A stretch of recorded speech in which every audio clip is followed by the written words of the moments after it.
My name is Emily, and New Year's used to be my favorite holiday, until everything changed. Now the date sends a chill down my spine.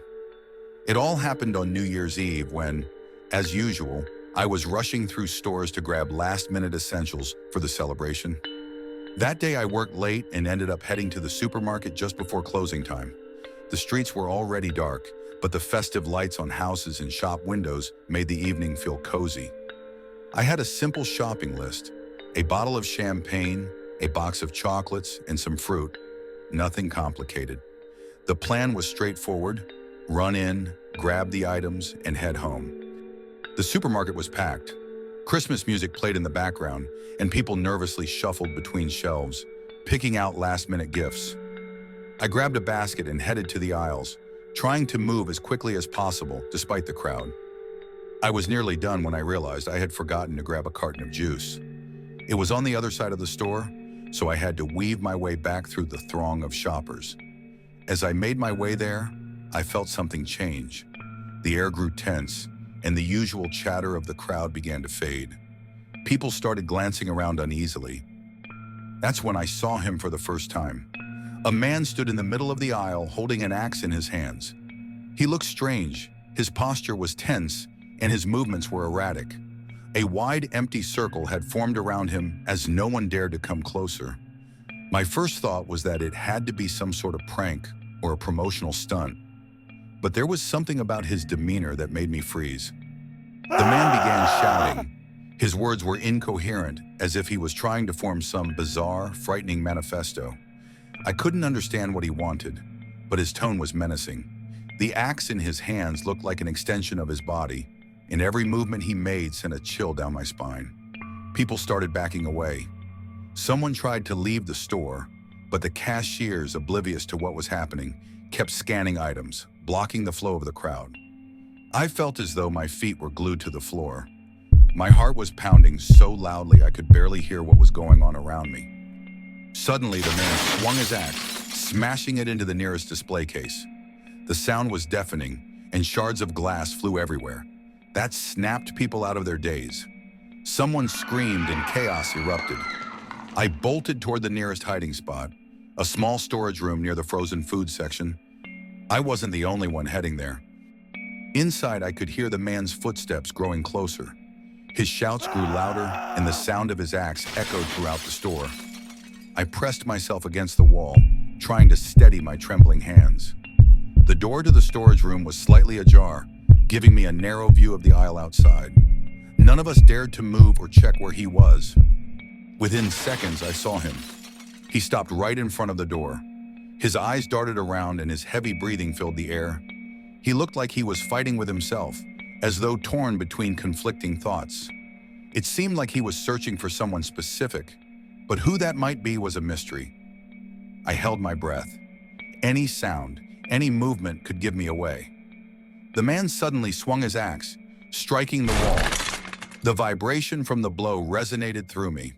A flood of thoughts raced through my mind, each one convincing me this might be my last day. The screams from the other side of the store caught his attention.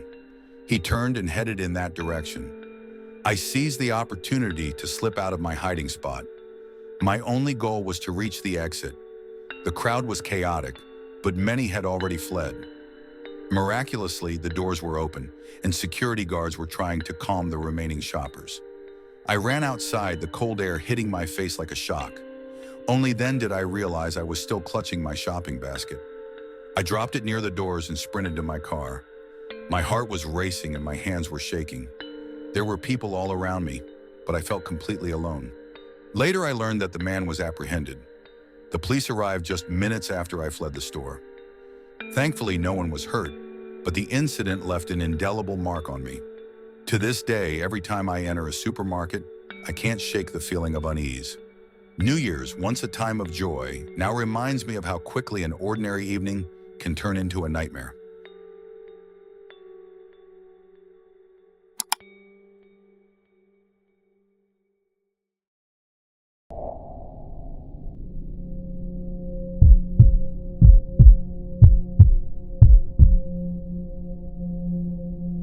My name is James, and last year I barely escaped with my life on New Year's Eve. What was supposed to be a routine trip to my parents' house turned into a living nightmare. I left the city in the late afternoon. The road was quiet, few cars, deserted shoulders. The frosty air hung like a thin mist, and the snow blanketing the fields on either side of the highway gave the landscape an eerie stillness. The drive was supposed to take about 2 hours. Christmas music played softly on the radio, and I felt a faint sense of holiday cheer. About 30 kilometers out of town, I heard a loud pop. The car jerked slightly, and I immediately knew what had happened. A tire had blown out. I pulled over to the shoulder and stopped. The road was empty, and the nearest houses were kilometers away. All around me was nothing but snow and darkness. I stepped out of the car, pulling my coat tighter against the cold, and inspected the damage. The tire was beyond repair. I had no choice but to replace it.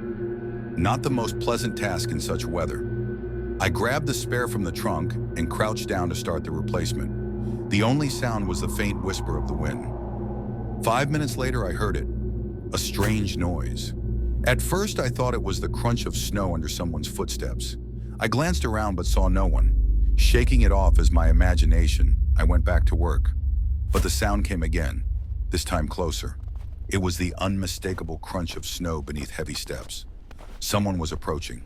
When I looked up, I saw him.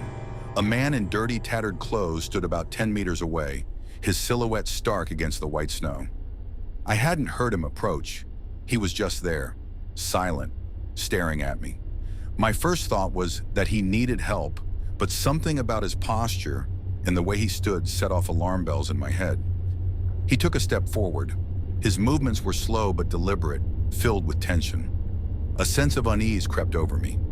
In moments like these, all you want to do is get back in your car and drive away. But with a flat tire, that wasn't an option. I decided to keep working, pretending not to notice him, trying to mask my growing fear. The man moved closer. His voice was low and raspy as he muttered something I couldn't make out. That's when I noticed the object in his hand, a stick or perhaps a broken metal pipe. He gripped it tightly like a weapon. I tried convincing myself he was just a harmless wanderer, but every instinct told me otherwise. There was something in his eyes, something unnatural, a coldness that sent shivers down my spine. As he stepped closer, I knew I had to act. I stood up quickly and backed toward the car. He paused for a moment, then started moving again, faster this time. My heart pounded as adrenaline surged through me. I dropped the wrench, grabbed the car door, and tried to get inside. But he was quicker. With a dull thud, his makeshift weapon slammed onto the car's roof. The metal buckled under the impact. This wasn't just a drifter. He was hostile, dangerous. I leapt into the driver's seat, slammed the door shut, and locked the car. He moved to the window and began pounding on it with his improvised club. I expected the glass to shatter, but it only cracked. The car started on the first try, and without hesitation, I floored the gas pedal. The car lurched forward, its uneven movements jarring from the blown tire. In the rearview mirror, I saw him running after me, his screams piercing the quiet night. He chased me for longer than I thought possible, but eventually his figure faded into the darkness. I kept driving, refusing to stop until I reached the first gas station. Inside, the warmth and light offered a much-needed sense of safety. I recounted what had happened to the attendant, who shook his head gravely. He told me that several drivers had reported seeing a strange man along that stretch of road, frightening anyone who stopped. I called for a tow truck to take my car to the nearest repair shop and phoned my parents to explain the delay. The drifter was never found. Some say he only appears on the eve of holidays, a ghostly harbinger of unease in the cold winter night.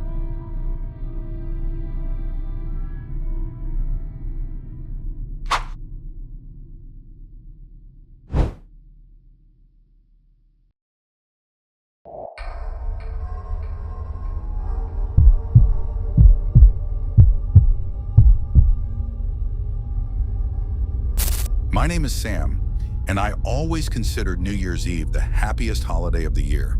However, a few years ago, this day turned into a nightmare I can't forget. It all started when I stayed late at work in an office building on the eve of the holiday. I'm a programmer, and our project was nearing its deadline. Everyone else had left around 6 p.m., but I needed to finish a few tasks to enjoy the upcoming long weekend guilt-free. By the time I was done, It was 9 p.m. The building had fallen completely silent, with only the monotonous hum of the ventilation system breaking the stillness. I threw on my jacket, grabbed my bag, and headed for the elevator. The floor was empty. All the offices were locked. The dim emergency lights cast an eerie glow over the long corridor. When I called the elevator, the light inside the cabin seemed even duller than usual, but I chalked it up to my exhaustion. I stepped in, pressed the button for the first floor, and the doors closed as the elevator began its descent. At the 4th floor, the elevator suddenly stopped. The panel light flickered and went out, leaving only the faint glow of the emergency light. At first, I thought it was a temporary glitch. I pressed the call button for the dispatcher, but there was no response, just silence. At that moment, I wasn't scared. I was confident the system would reset, and I'd be on my way soon. 10 minutes passed, and nothing changed. My phone had no signal, so I couldn't even call for help. The air inside the cabin felt increasingly stuffy, and time seemed to crawl. I sat down on the floor and waited. After some time, I heard a faint sound. It resembled footsteps, someone walking slowly down the corridor. At first, I felt relieved, thinking it might be a security guard who could help me get out. But the footsteps were heavy, deliberate, as though the person was pausing after each step. The sound grew closer. When the steps reached the elevator doors, they stopped. I froze, unable to move. Seconds of tense silence followed, and then I heard something scratching against the doors. It was a quiet but persistent noise, as if someone was trying to pry the doors open from the outside. I stood up and backed into the far corner of the cabin. The scratching continued, followed by faint knocks. The knocks grew louder, turning into forceful pounding as though someone was trying to break in. I wanted to scream, but no sound escaped my throat. Then suddenly it stopped. A suffocating silence enveloped me.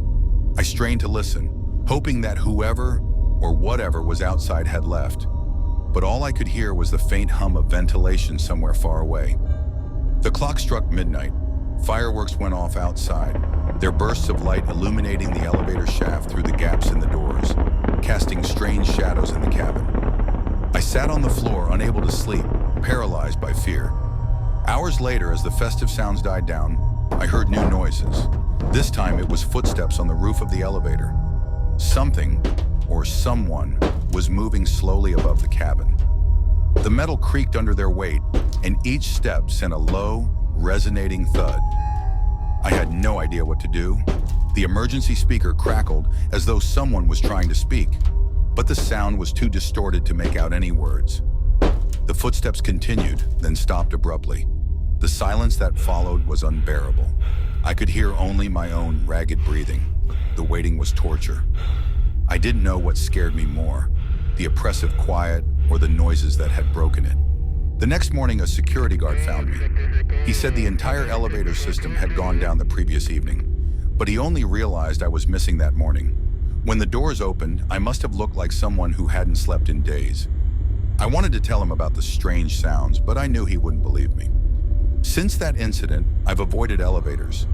Every time I hear footsteps in an empty building or see the dim glow of emergency lights, I feel a creeping unease. New Year's Eve, which should be a joyous holiday, has become a grim reminder of how thin the line is between the mundane and the terrifying.